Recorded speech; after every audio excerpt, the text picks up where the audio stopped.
I was just mesmerized. I was there for 42 hours, and the last 5 hours, I was with this guy, Russ Moore, from Rhode Island.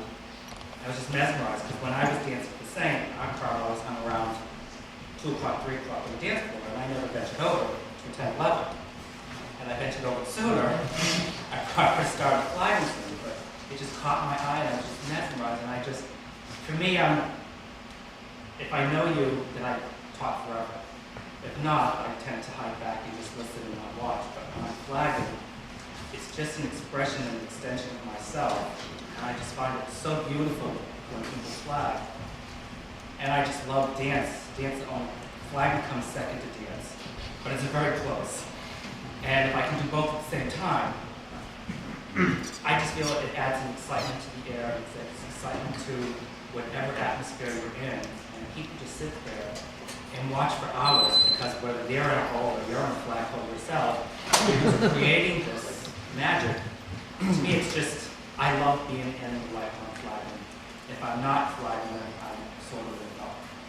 So to me, it's not being boastful or showy.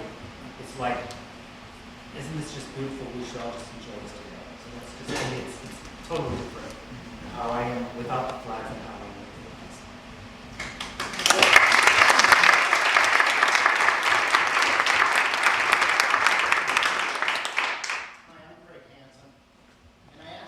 Something kind of personal.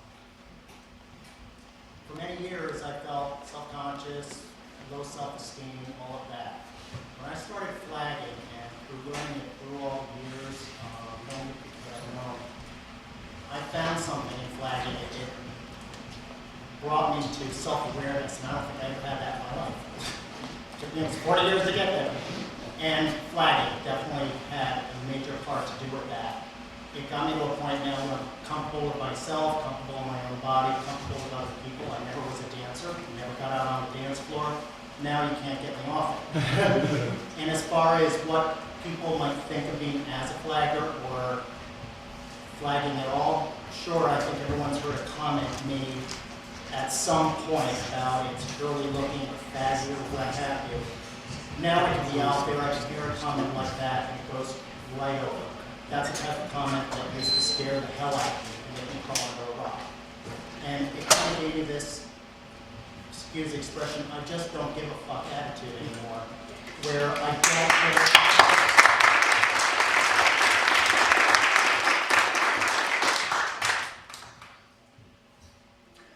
That's great. It's interesting because already people are talking about the fact that I'm not doing it to be seen, but what you're actually doing is finding a bridge to express yourself in a way that you wouldn't have been comfortable otherwise. It's interesting that that's like this missing link. I know for me as well, I love to dance, but somehow the flags unleashed a way that my body could move in a different way than it had before, and it allowed me to express myself in a way that I might have been too shy or embarrassed or too self-conscious.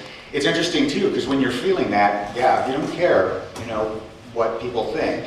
So it's already there's some real common threads, in terms of not doing it to be seen, but yes, we are doing it to express ourselves in a way that we might not have otherwise. So that's very cool. Thanks for sharing that. What is it that you think that we're communicating when we flag? And that's a very broad question, but I think for each individual it's probably something very specific. But what is it that we're actually communicating? What is that we're putting out there? It's giving us that access to it. What is that? Anybody? Yeah. Well, I think it's basically introduce yourself. My name is Chris Merrill, and I've been flagging since 1999. And I think it's an incredible way of expressing how you feel and relating to the music and people around you in a different kind of way. That's very open and very friendly. And in the club environment, often it's not necessarily the most friendly, or if you're not the most extroverted person, it gives you another way of relating to people. Another thing I wanted to say, I also am interested in magic, and particularly the tarot. And the figure 8 symbol you make is also the infinity sign, which is one of the most significant symbols in the tarot. and also relates to the strength card for inner strength, which is nice because it goes with the rest of what it's like to flag and what the feeling is like.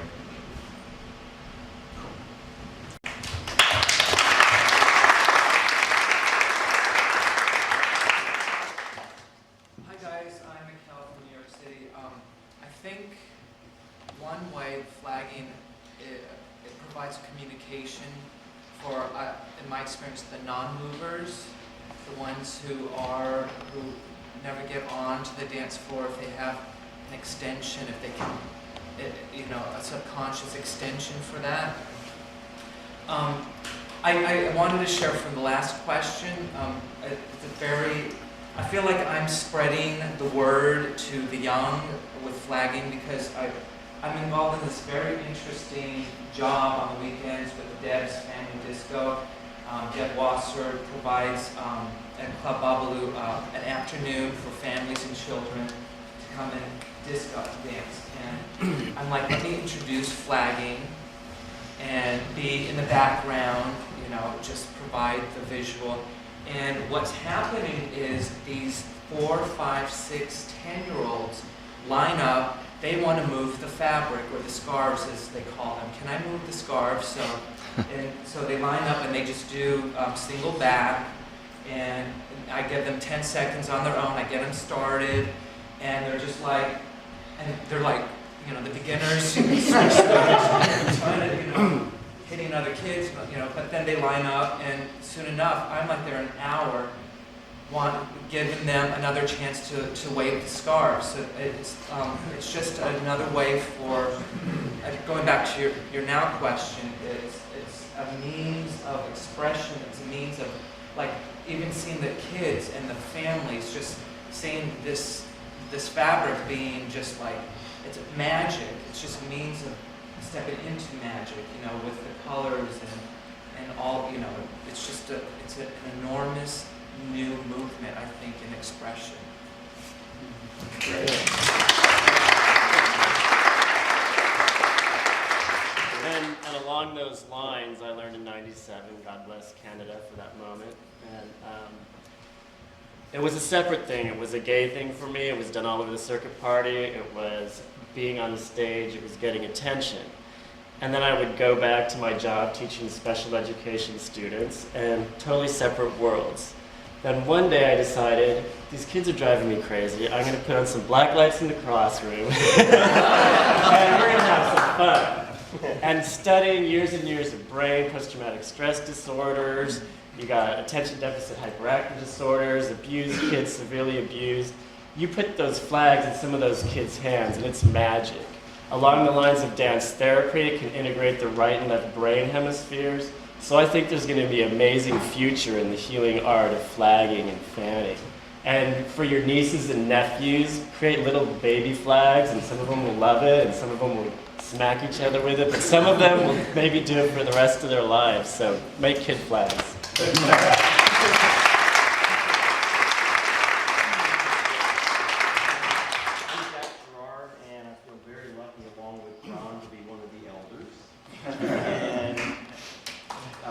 Teddy, amazing. I can't believe that you've been fanning since '72. I learned to flag at my Christine and Paul's 20th anniversary party. It was outside at their house in New Jersey. Some of you were there. Susan Morbido played. But Canada let me try 12 or 14 pairs of flags before I found a pair in the wind at 8 in the morning, and I flagged in the wind to this one pair of flags that said, yes, I can do it, and then I got over fan shame. And if y'all have gone through the fan shame, that lasted several years for me, and I still go into that little hole of fan shame, so I'm just expressing the feelings about that. What I wanted to say was that even though I feel like I can flag and fan at times very well at a certain moment, other times I still feel like I'm not very good, but I enjoy teaching the most. And I went to a Grateful Dead concert in Nissan Pavilion this summer, and I taught this 7-year-old boy to flag. And it was the most enriching experience, plus his parents and everyone around. It was just wonderful. And that's what I enjoy most, is teaching more than sometimes doing it.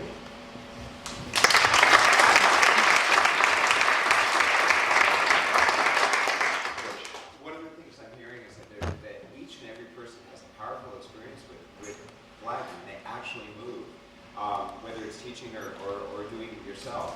And to me, that's very exciting. Brad had asked about, what are we communicating?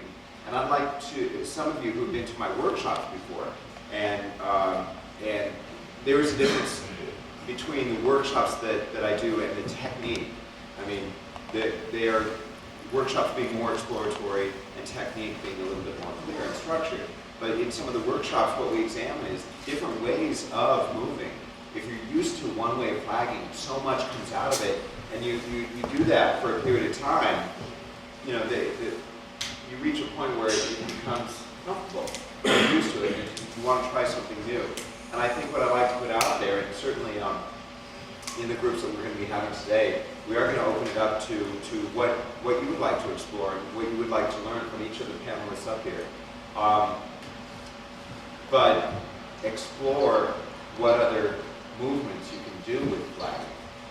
So often we see, and I know Dave and I have spoken about this before, when we travel around the circuit parties, it can be this kinetic, beautiful, wonderful vision. But I think we've just begun to tap into the different movements that we can do, each and every one of us. And this art form, and I mean, this being the first time we're really talking about this, I'm excited and just thrilled about the potential of where this can go with children, with healthcare. There's a psychiatrist in California, in Palm Springs, who is working with flags with depressed women and is having huge success. And I also want to acknowledge the women here. Yay!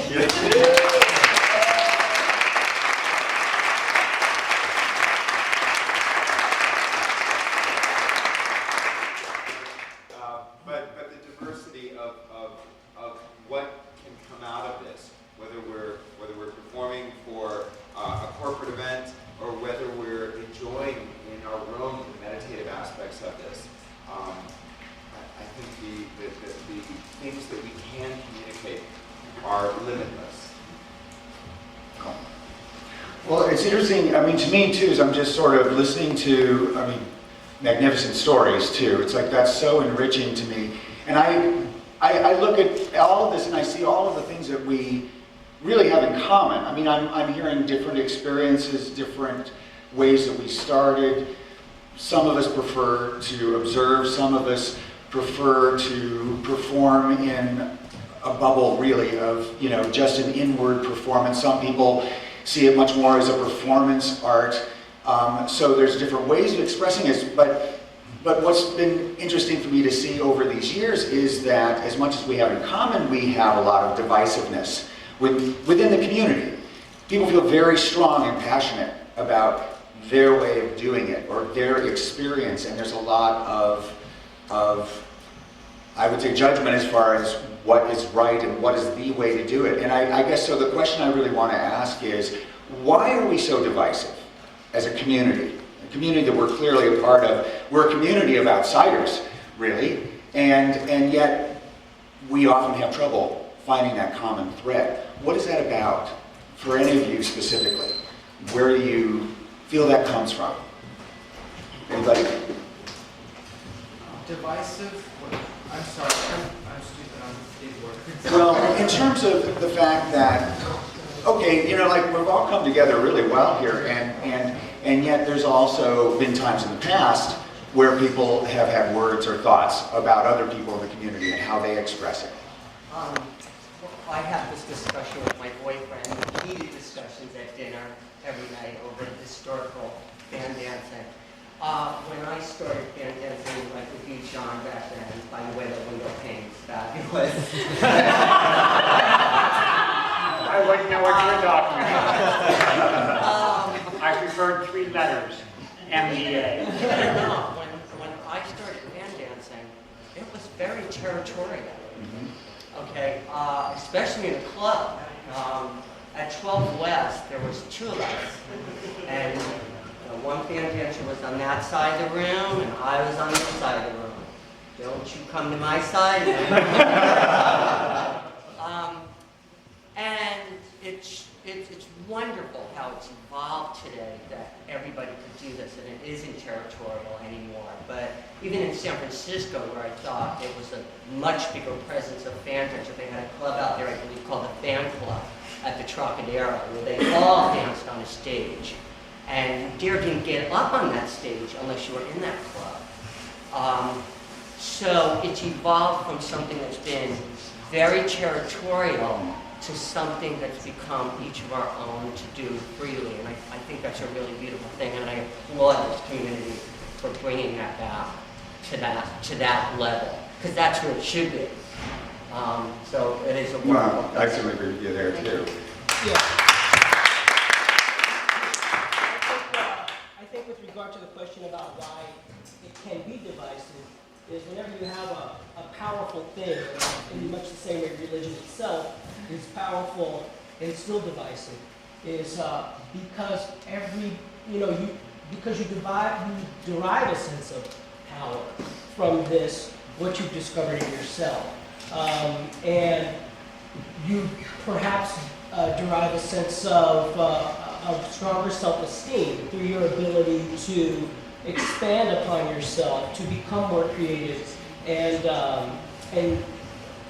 fanning and flagging is definitely a spiritual thing for me, perhaps more meditative than spiritual, and I think the two are very similar. But perhaps in the same way that religion becomes divisive, you develop such a strong sense of what is good, and I don't necessarily mean in terms of particular movements, but in terms of certain things like, am I a showman? Right. Should this be an inward thing? Right. Should I, make money from this? Should I not? Right. There are purists, and that can be defined a certain way.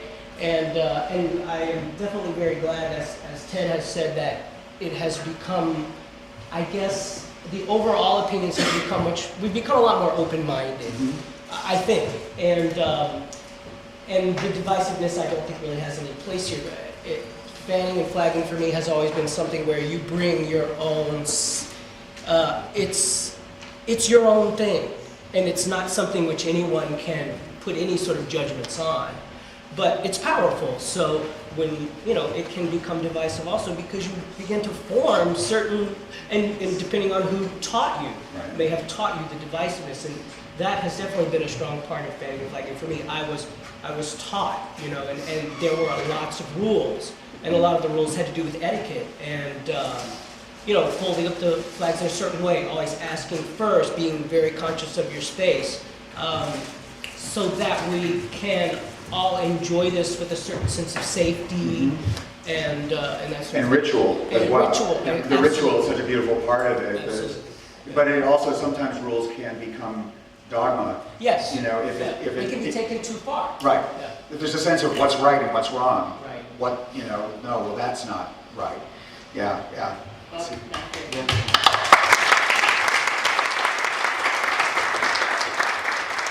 You guys are back there? Hi. Go ahead. My name is Dior. I wanted to talk about the connection of spirituality and any kind of real movement. In the U.S. in the 1800s, there was a sect of Christianity where part of the religious ceremony was actually to do dances. And if you want what's sort of reinforcement, and if somebody wants reinforcement in their belief that there is spiritual significance, actually, that's reported evidence. But more recently, or throughout the years, and still going on right now, there's a mystic branch of mysticism called Sufism. And they're famous for their whirling dervishes. And they go through a lot of twists and movements. And they have this cloth that they have around them. And there's a spiritual, religious connotation to that. So it's, what's it called? I wanted to add that into the gist of things. So if people wanted sort of the outside world, that this isn't sort of something which just gay guys thing. So you can approach anybody about this and say, well, and religious people do this also. So there you go. I'm just supporting.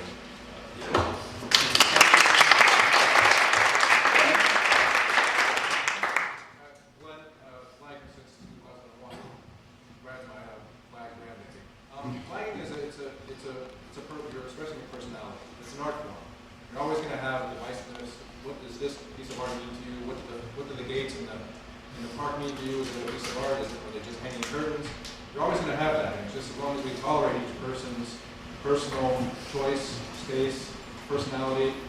For me, flagging it's the energy on the dance floor, and you're almost like a light rod. You can add that energy back. And that's what it means to me. It's a personality art form. You're going to have it. You just have to be tolerant.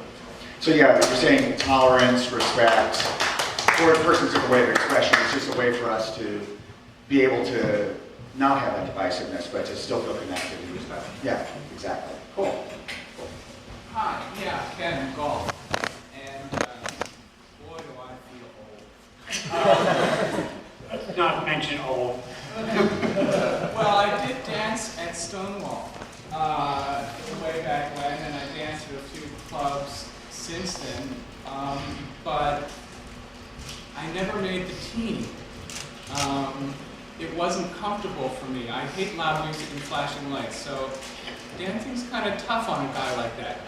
But I came to flagging in the gym with George. And for me, it was stretching. I do my regular Qigong stuff, breathing exercises, and pull up from there. And he was in the gym in the studio, and I thought, well, that's just gay enough for me. And I can do that, and of course my conceit is that I've had shoulder surgery on both sides, and it's really good for me, and I started flagging probably when I was 51, 3 years ago. So, thank you, George. For me, it is to get in touch with the capacity for joy. And that is something that is very, very important in this world, in our community now, recovering from the 80s and 90s, recovering from the elections. And something that we have, something that gay men, I think, are, which is making new knowledge available to human beings, if you're in the kind of Native American culture.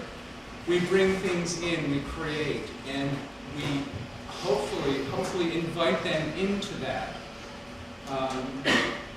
And I would like us to do that, to invite people into that joyous experience of themselves, and to encourage, yeah, you're a beautiful human being, you're doing a wonderful job with your life, and that's nice. And it may be totally different from what I'm doing with my life, but do it. It's great. And it doesn't have to be this long or that big or on the right pitch or the right clock.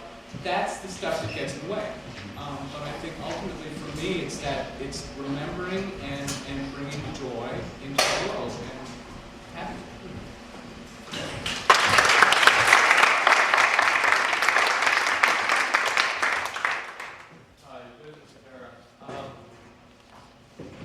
Someone once asked why I flag, and I had to kind of think about it and really give them an answer.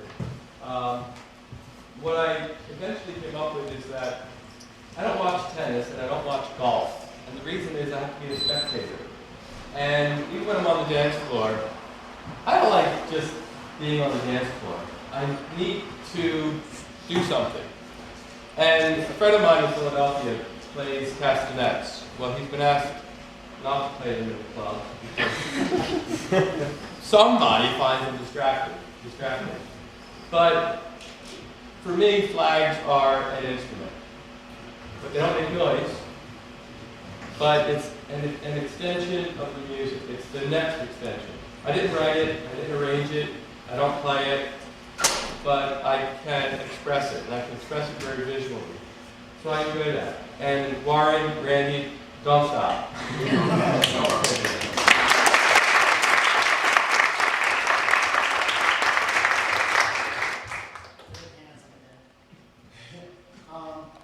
One thing that I want to say about flag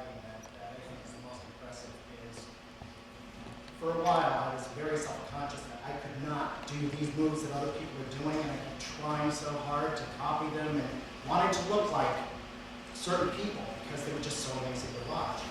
And I finally resolved it in my own head and said, my God, the most beautiful part of flagging to me is that every single flag, there are no two alike.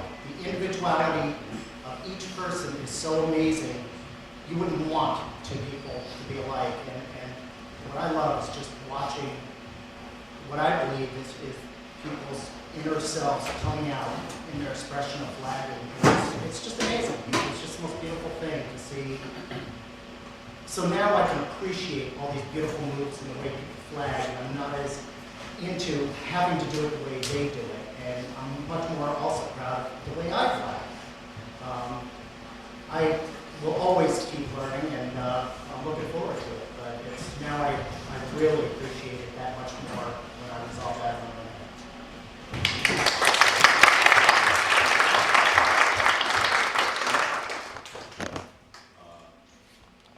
The interpretive element that you spoke of is exactly what I've been working on for the last couple of years. But instead using it to the lyrics of songs as a way of sort of the story within the song, using flags to bring it to life. But in terms of the movements, George, what I want to thank you, and I've said it before, is George broke these things down into components, pieces that you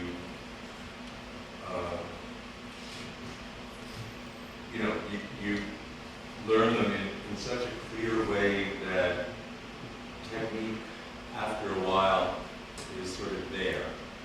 And the only way you can truly be an artist is once you let go of technique. You let go of the mechanicals of, oh, what do I do now? And it's all just in your bones. And that's, the gift that you gave to me and to, I don't know how many people here. But I so applaud what you've done single-handedly in many ways. And I just, that this has all come together is true, and it's quite extraordinary.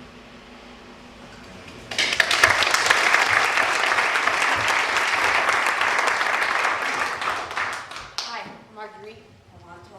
I think one of the reasons why this community has different opinions on how to approach flagging is, if you look at the history of it, the homosexual community who started this was very much closed.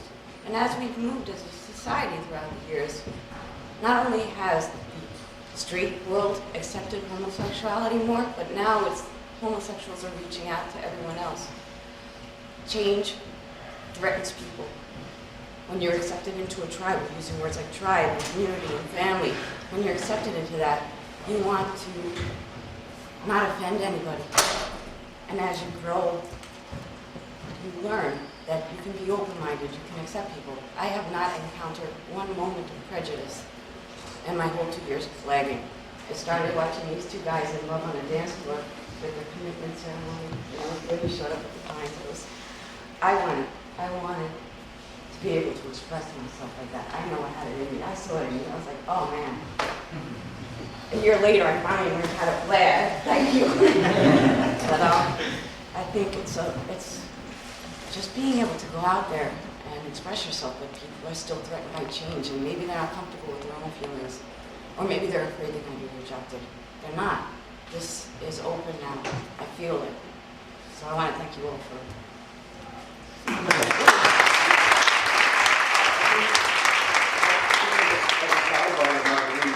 There was a study recently that I heard that was talking about, because we have this country divided is the concept that's been sort of thrust upon us, and yet there are people that live in these red states that really don't feel that extreme in their views. And there's a lot more acceptance of homosexuality in communities where they know somebody in friends or family that are gay. So somehow the process of actually being visible and being seen actually removes the prejudice, which makes sense because it's harder to propagate fear and ignorance if people have some personal experience with it. And that's what the people on the extreme right are afraid of is that by being visible, we dispel those myths and it gets harder to, antagonize us as a group. And of course, that's why they would rather we be invisible. And flagging is a great way not to be invisible.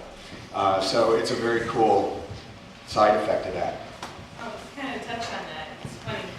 When I flag, I feel like I am invisible. I'm Amanda, from Pop Sound / DC. When I flag, I feel like I am invisible. Like I don't so much. I see what's around me, so as not to hit them. But I don't know. I kind of feel like I just tapped into the energy that the DJ is putting out there, that the dancers are emitting up into the air, that other flaggers and banners are putting out there. It's just kind of just swirling around. And just kind of touching on everything, all the topics. As far as like communication goes, I kind of think that is the communication. I almost feel like it's tapping into some sort of energy that is older than time. It's a more powerful, stronger energy than when people have been walking the earth. It's just this kind of like cosmic thing that's just there. It's like, I'm sure everybody's felt that energy at one point or another, and it's when it just clicks in your head. And you're like, wow, this is where my soul's tapping into. Right, sign language of the soul is one thing we talked about. Exactly. Yep. And I started out as a flagger, kind of one of those brat flaggers. I learned in about 4 hours. And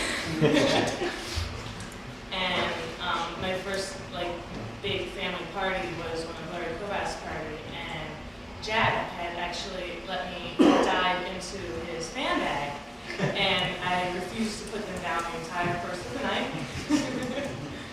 And that's when I learned even more about communication. Tom Rubel, who's not here, who moved out of New York, his partner Brian, was the one that actually made the flag and fan days click even more. He says, as I was fanning, he just twitters up to me the way he does, and he goes, the music is telling a story, and he just kind of fluttered away. And that's when I got it, when it clicked that, it's not just, learning new things and doing new movements, you're telling a story with what you do as well, so it's kind of you direct the energy, or kind of a way to funnel it. But yeah, it's definitely a wonderful thing, and I just want to thank everybody for being here, and especially for our host panelists to put everything together for us.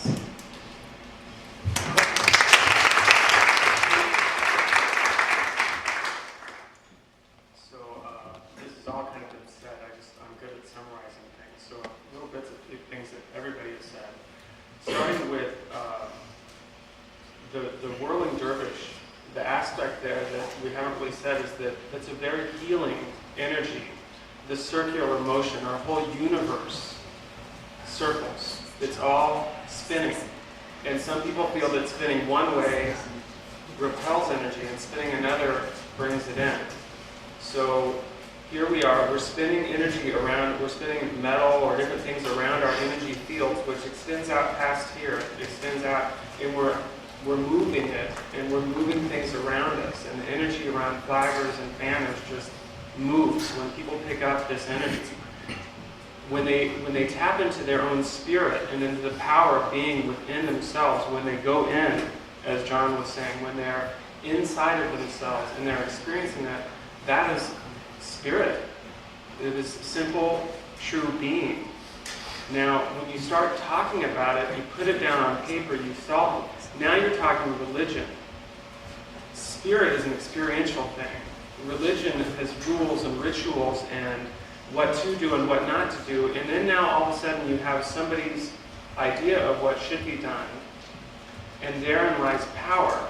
If we're constantly, you can look at the world today, religion has messed us up. Spirit is not. What a book means or does not mean is up to interpretation. And the reason that we all tune into this so well is because we've all experienced the spirit. Now when you start disseminating and say, okay, now you can do this and you can't do that, now you're talking a religion. And religions throughout time have meant to be, or been produced to control the masses, to do this or not do that, to have people not steal, to do this. It's really, it's all there. And the last thing that I want to say is we're talking about communication.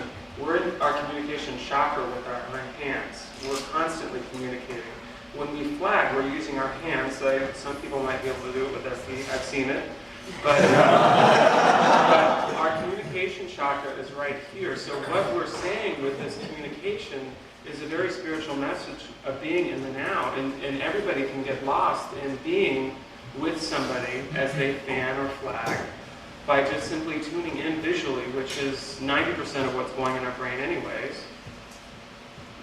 So, yeah, there was something else. Oh, and somebody had mentioned about the celebration or the joy of flagging. It very much is a celebration.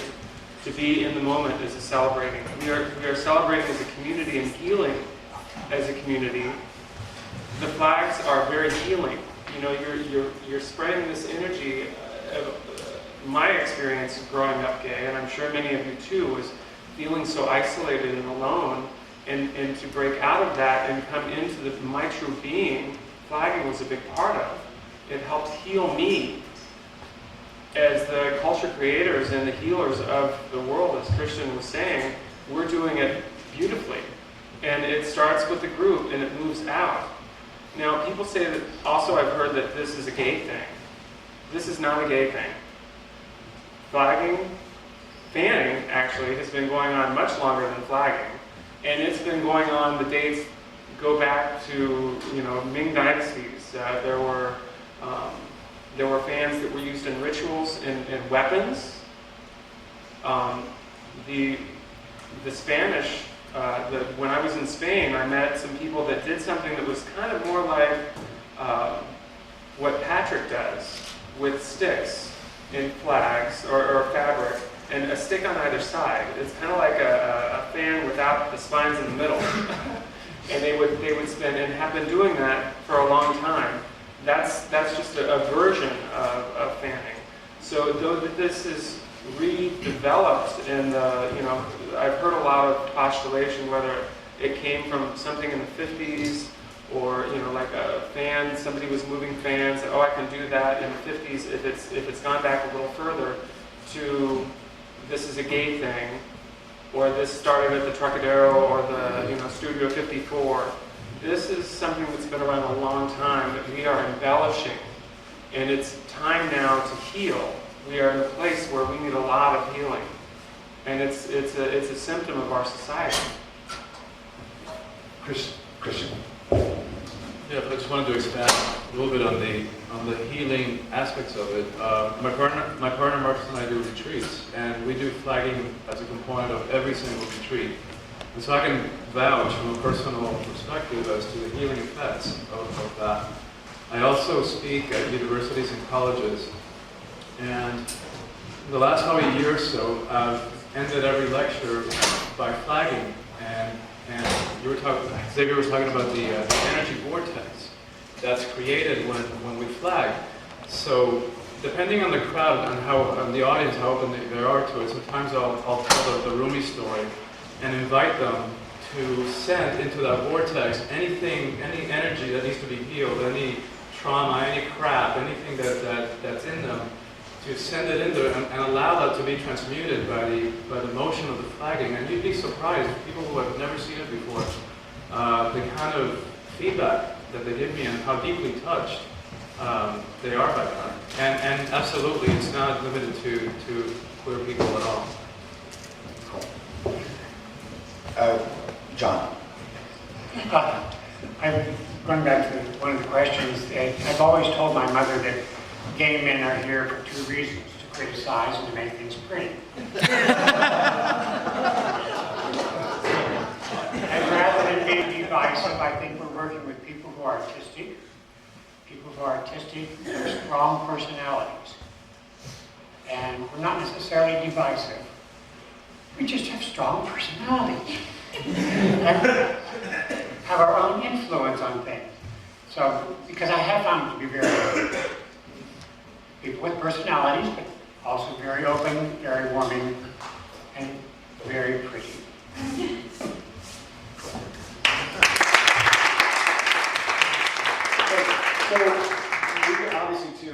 we'll be continuing these discussions with one another all day long.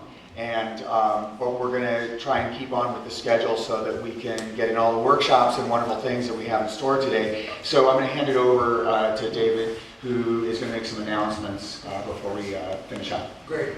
Thank you. At the beginning of, out at the registration desk, there was a little postcard out there with a schedule on the back.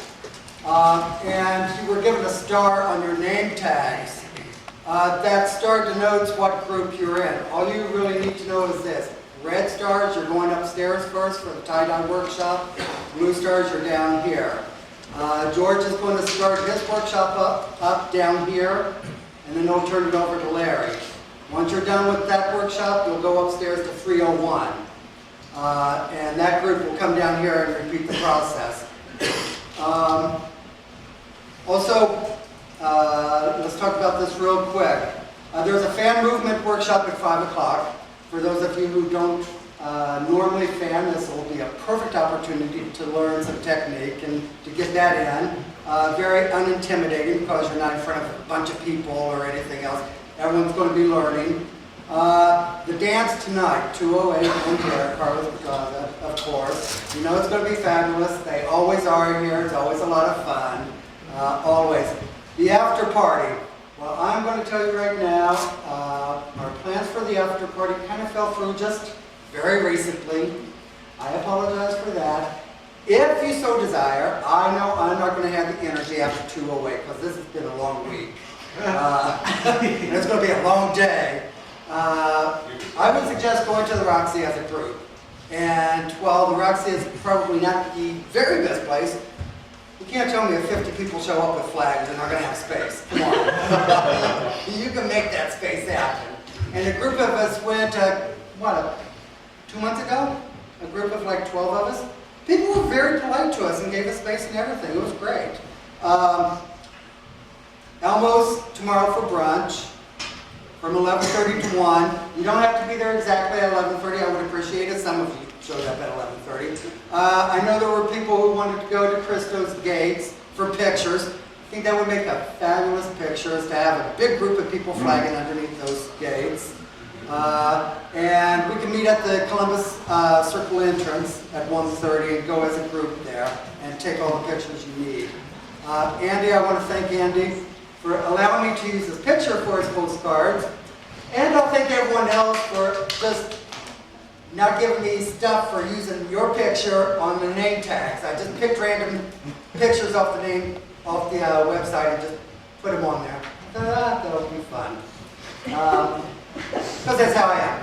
And I just want to thank a couple of other people. Philip Bryan, he's been a wonderful resource for me. He provided a lot of help. He provided all the computer registration forms and all that you saw. And Don Baker was fabulous as well. Steve, my lover, my flag widow. Yeah, I'm telling you, he's had to put up with a lot of stuff these past couple of weeks. So I wanted to thank him and just all of you for coming. This is really great. Thank you so much. If you volunteer to help with the setup of the room, please, when we break for lunch, go up to room 301. We still need help, and we can use all the help. There's 150 bottles we need to fill up, so we'll appreciate any help that you can give us. And just to tag on to that, we are breaking for lunch now, of course. As these things go, we're running late. That's okay. As you can see, this is flexible. This is family. We would like to try to start at 12:15. The panelists are receiving their lunches here. If you would like to grab a sandwich at a deli and come back here and continue this conversation with any of us, I encourage you to do that. Please do come out, excuse me, take the time out, grab something to eat, come back at 12:15. We'll be starting right on time. We have happened without him, and that's David Godsby.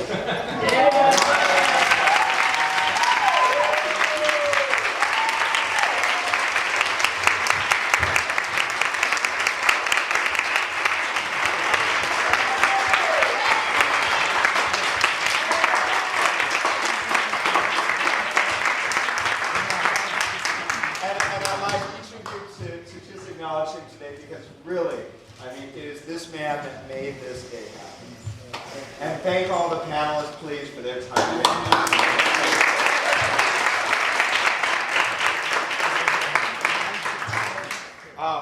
And Joe said announce the performances are tonight, right before the dance at 9 o'clock. And please, join us for our closing ceremony after dinner, which is at 7:30 to 8:45. We'll be upstairs. The closing ceremony will give us another chance to really come together in a circle, talk about what we experienced today. Everyone will be there and share this day and what it held for each of you. And then we'll go into what we can do and kind of go from there. So the technique certainly is one direction, and many of you are familiar with that. Going from the technique, if anybody's interested in terms of working with somebody and what does that mean, and maybe some experiences with that. We also could work with the other side of that, the non-technique side of that, the more expressive side, and do some more workshop activities, what some of you have experienced in the workshop, which is a little bit more expressive, and there's a couple different directions we can go with that. I heard today in the panel about this being such an expressive form. We can play around with that and see how we can expand, or just bring to awareness kind of what our expression is through our movement. So I want to put that to you and just kind of get a sense of how we can best honor this hour together. Anyone want to toss out something? Preferences? Was there actually going to be a flag work we used to do? I mean, are you going to do working with which flags? Yeah, I mean, the next hour is ours, so I wasn't, this is up to us to decide. I wasn't going to necessarily do a full class. That's not, I don't think that's the point. But one of the things that I missed tremendously, your opening warm-up that we used to do, which would incorporate yoga, stretch, strength, all that kind of thing, that would just like was the best concise warm-up for flagging. Great, okay. So, a movement warm-up. Physical warm-up to like, just kind of like stretch us out. So it's not all just up in our head. Gotcha. Great. Anybody? Just, yeah, great meet. Anybody have a flag? Any virgins? My first exposure to flagging was one of the last dances in June here at the center, and I saw Cesar dancing. Cesar sort of a friend of mine, and I was totally very interested in getting into it, and then I went to a couple of the classes, and then he was into it. Then I wanted to sort of get into it, and then I had an accident.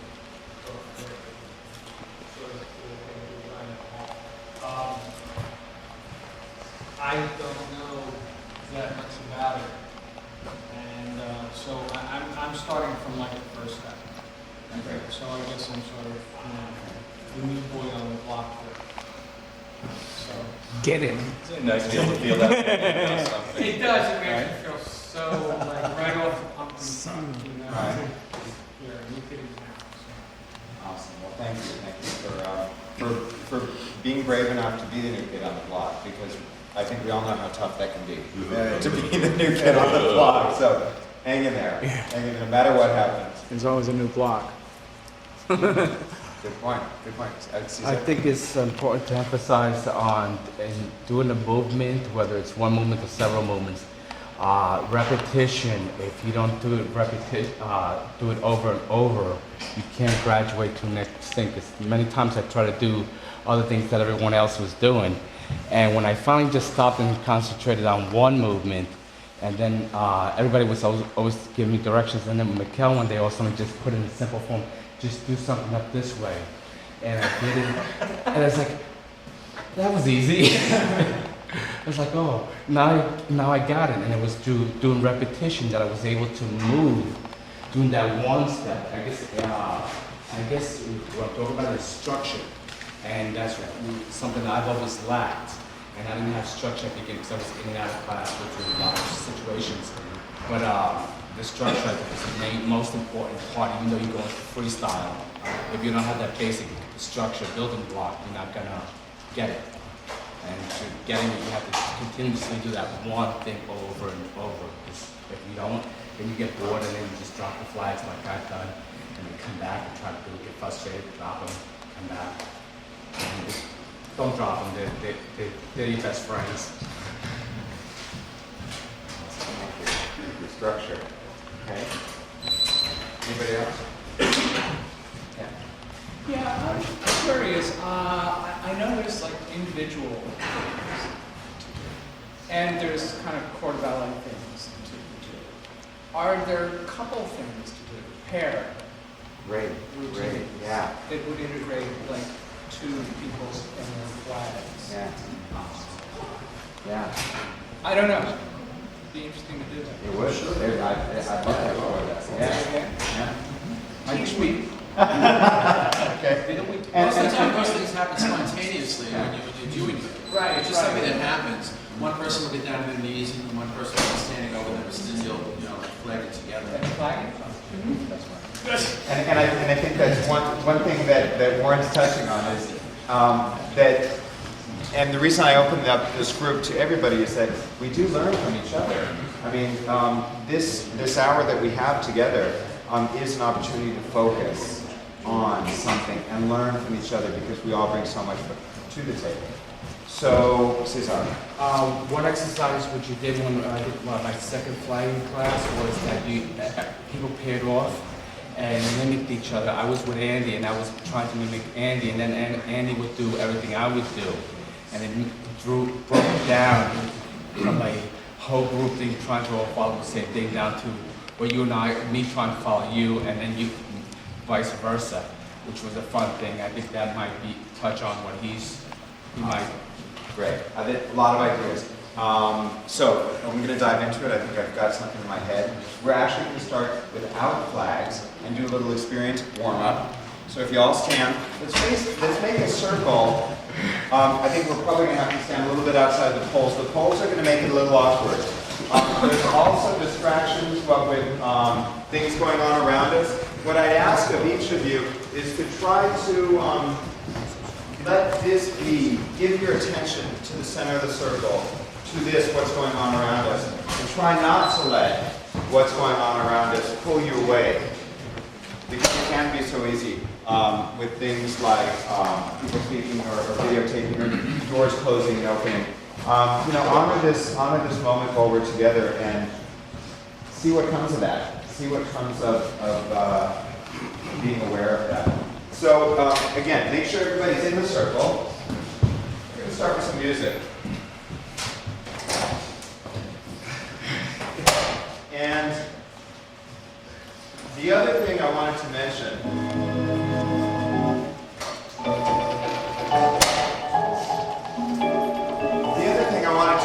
is that moving, dancing, flagging, I think we've all experienced how scary that can feel picking up the first time, or moving in front of people for your first time. You're exposing yourself. I mean, this is a tough thing, so honor that. Feel that, oh, I don't want to move. I'm scared. Feel that, right now, in this place that we're in. All right?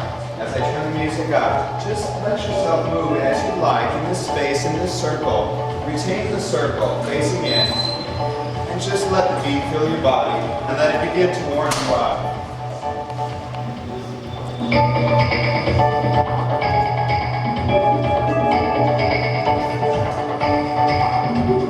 Notice what's happening around you. Maybe pick up on somebody's motion. Check to see who's next to you. Maybe give them a little smile.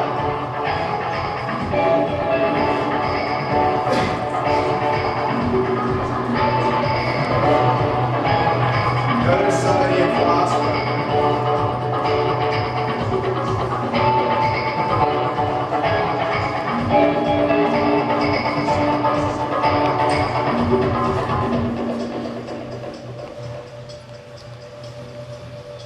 Notice what part of your body you're moving at this moment.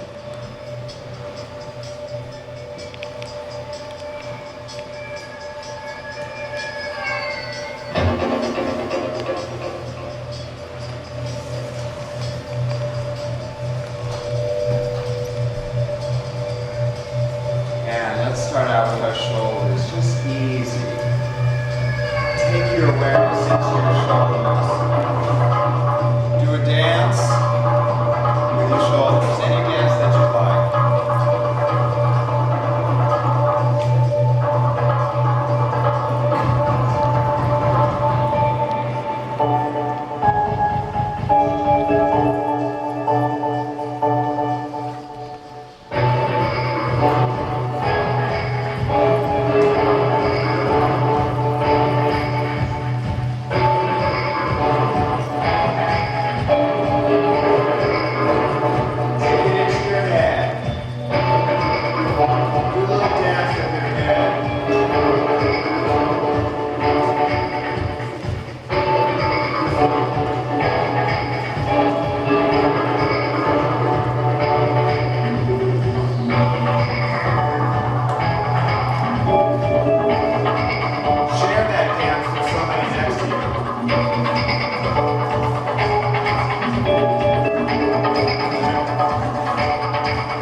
Drop it down. Take it into your belly.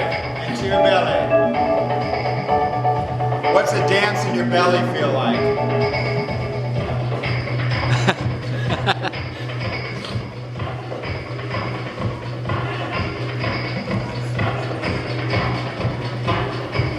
How about your hips? Take it a little further down. What's going on with your hips?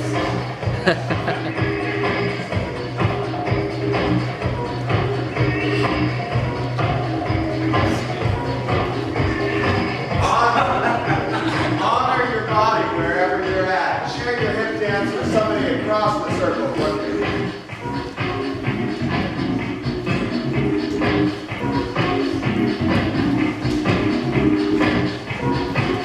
Now notice when you connect eyes with somebody, pick up on their movement, whatever they're doing, and hold it for just a moment.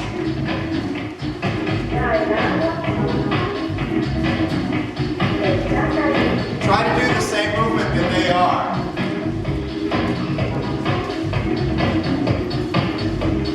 Notice how you feel.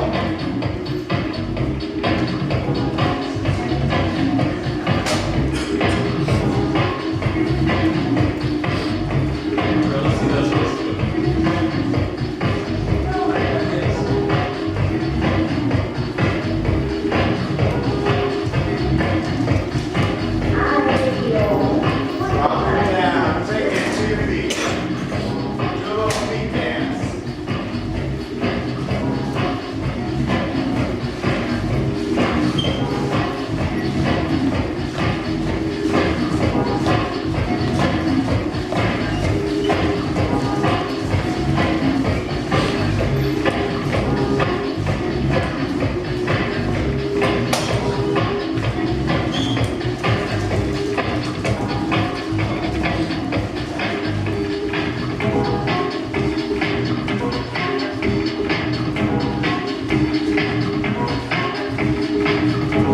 Notice all the different types of feet dances we have.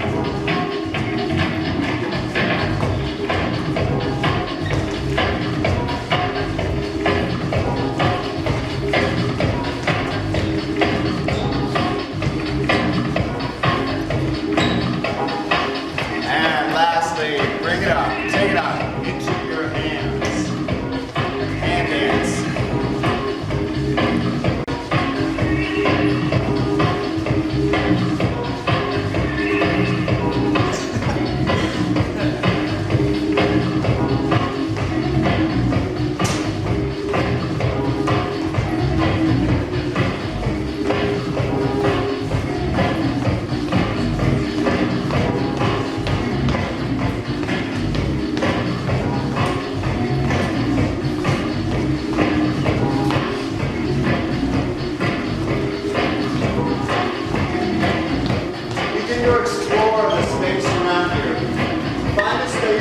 don't usually move your hands.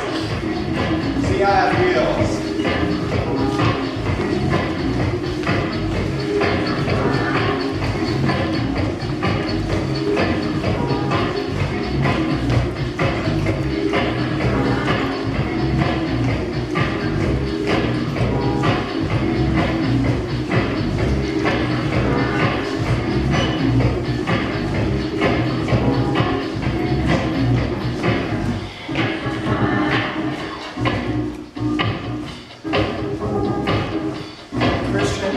Xavier and Christian were talking about communication. This being our communication chakra. Explore that for a moment. See what that feels like. Ask yourself, what are your hands communicating?